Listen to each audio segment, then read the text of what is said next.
Om Namo Shivaya. Om Namo Shivaya.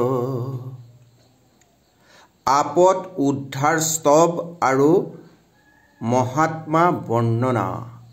ওম শ্ৰী হৰি। ওম শ্ৰী হৰি। ওম তৎসৎ। শ্ৰী দুৰ্গা প্ৰশ্ন শুনি বোলে পশুপতি, গ্ৰহ তত কথা কম শুনিবা পাৰ্বতী। এই কথা শুনিলে হয় পাপ বিমোচন, শুনোবা শুনোৱা জনো হয় ভাগ্যৱান। পিংগলা নামেৰে এক শিৱ ভক্ত তেওঁ, কিমান যে পাপী ভক্ত নাজানিলে কেও। কৈলাশলৈ আহি মোৰ পূজা আৰম্ভিলে, সভক্তিৰে পিংগলাই চৰণ সেবিলে। সকলো পাপৰ পৰা মুক্তি পালে কেও, নাজানিলে কিভাৱে হ'ল নাজানিলে কেও। আজি মোক সেই কথা কোৱা পশুপতি, তোমাৰ চৰণে মই জনাওঁ প্ৰণতি। মোৰ যত অষ্টোত্তৰ শতনাম আছে, নৱগ্ৰহ তুষ্ট হয় তাৰ এক নামে।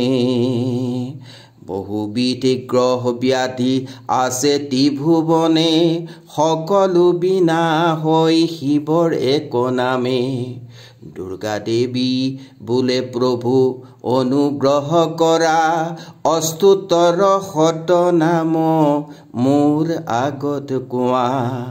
দুৰ্গা দেৱী কওঁ মই কৰা শ্ৰৱণ, সুখে দুখে মোৰ নাম কৰা উচ্চাৰণ। কোনোবাই যদি মোৰ নাম কাণে শুনে, সকলো গ্ৰহ দোষ কাটে সেই ক্ষণে।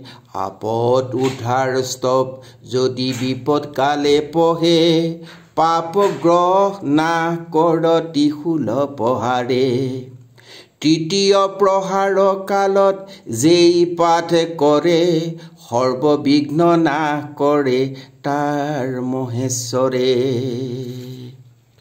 সন্ধ্যাকালে যেই পঢ়া কৰিব অভ্যাস, সৰ্ববিঘ্ন দোষ তাৰ হৈবে কণা। ৰাতিকালে যেই এই স্তব পাঠ কৰে, দুখ কষ্ট সকলোবোৰ পলাব সতৰে। শিৱই কোৱা এই কথা শুনিলা ভৱানী, অষ্টোত্তৰ শতনাম সুধিলে শিৱানো। শিৱই ক'লে হে দেৱী ৰাখো তোমাৰ বাণী, অষ্টোত্তৰ শতনাম পবিত্ৰ গ্ৰাহিণী। অষ্টোত্তৰ শতনাম পবিত্ৰ কাহিনী।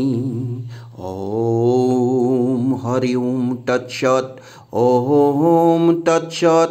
ওম তৎসৎ। হৰি ওম তৎসৎ।